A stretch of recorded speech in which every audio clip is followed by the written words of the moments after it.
Lost to the mad scramble of thoughts clashing with the questions in her mind, Claire robotically pulled her keys from her purse, absently unlocking the door of her Toyota Prius as she approached.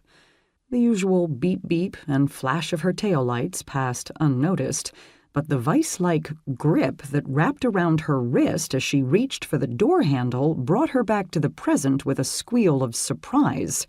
In a heartbeat, she was yanked to the ground, a rough hand clamped over her mouth, cutting off her cry. For a moment, she froze in shock and denial. 1,000 news reports of women assaulted and killed flashed through her mind, sending an icy blade of sickening fear through her gut. Then somehow the adrenaline born of panic kicked in, and she began struggling against the arms that held her. She clawed at the hand covering her mouth, trying to pry it away, until her eyes and her nose caught up with her mind. The arm and hand that held her were large, filthy, and bloody.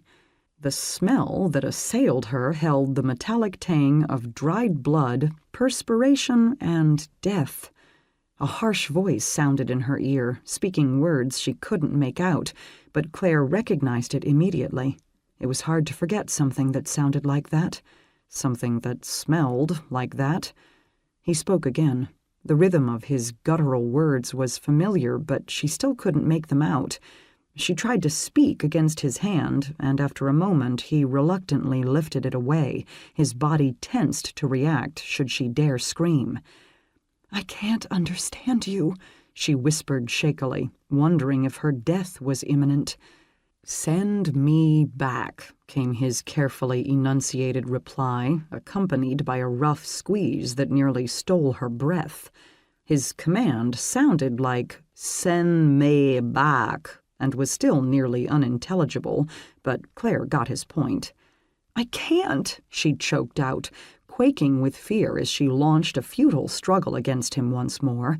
The mass of his huge body felt even larger behind her than her short glimpse of him in the cell had led her to believe.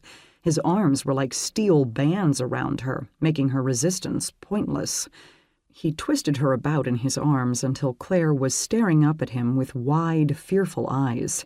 Up close, he was even more terrifying. His black beard was crusted with blood and grime, as was what she could see of his face and arms and clothes. The whole of him was just as nasty as it had seemed from a distance.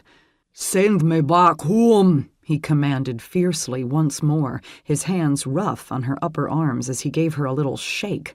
Had she truly just been thinking that there might have been a softer side to this man, whoever he was? She was at his mercy, and suddenly regrettably sure that there was none within him.